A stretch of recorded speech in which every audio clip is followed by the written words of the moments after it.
All right, welcome. Today, we're jumping into some huge headlines.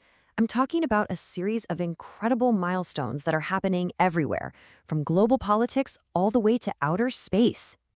So think about this, a historic new alliance, a brand new number one company, a first in the space race. What in the world do these have in common? Well, they're all massive turning points. Things that are shaping our world right now in real time. So let's kick things off with a look at how global alliances are shifting. First up, we've got a massive shift in global strategy.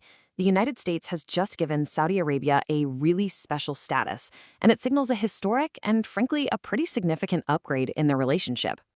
So what does this actually mean? Well, Saudi Arabia is now what's called a major non-NATO ally, or MNNA.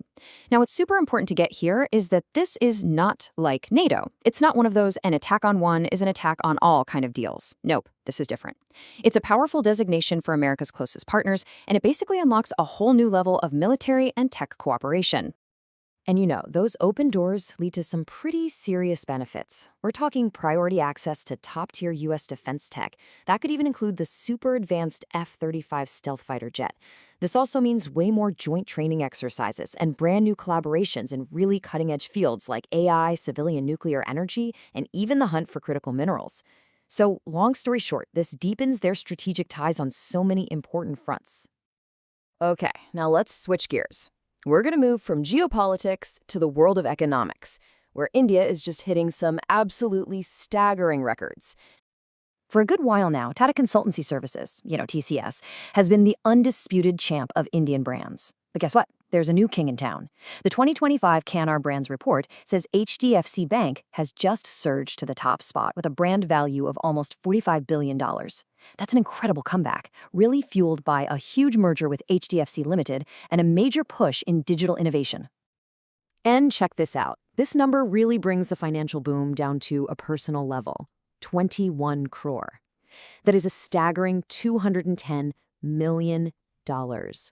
That's how many demat accounts, the electronic accounts you need to hold stocks, are active in India as of this October. It's an all-time high, and it's all thanks to a super hot IPO season and a massive wave of everyday people jumping into the stock market.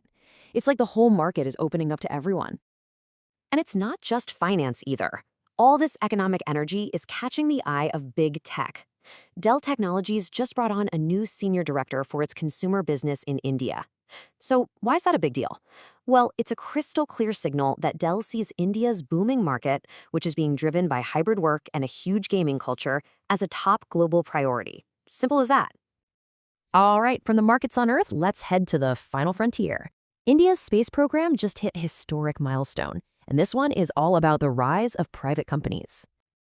Okay, so historically, building India's workhorse rocket, the PSLV, was the job of its national space agency, ISRO. But in a truly landmark moment, an entire PSLV rocket, I'm talking from design to manufacturing to putting it all together, has been built by a private consortium, HAL-L&T. This is a total game changer, folks. It marks a huge shift towards privatizing the Indian space industry, which could seriously speed up innovation and kickstart a whole new space economy. Now let's turn to some pretty remarkable individual achievements, first in the world of politics and then in film. This chart right here really shows the scale of the victory. Just this November, Nitish Kumar was sworn in as the Chief Minister of Bihar for a record-setting 10th time. I mean, wow, his NDA alliance secured a massive win, grabbing 202 out of 243 seats. Taking that oath 10 times, that's just a monumental achievement in Indian politics. Meanwhile, over in Hollywood, Leonardo DiCaprio is adding another big award to his shelf. He's about to receive the Desert Palm Achievement Award for his incredible performance in the new film One Battle After Another. And the reason this award is so significant is all about the timing. It's often seen as a key indicator, maybe even a precursor, for a potential Best Actor Oscar nomination. For our last milestone today, we're going to shift our tone a bit, moving from moments of victory and celebration to a moment of solemn remembrance and really profound sacrifice. Hind Ki Chadar. It translates to the Shield of India. This is the title given to Guru Tegh Bahadur, the 9th Sikh Guru, and it just speaks volumes about his enduring legacy.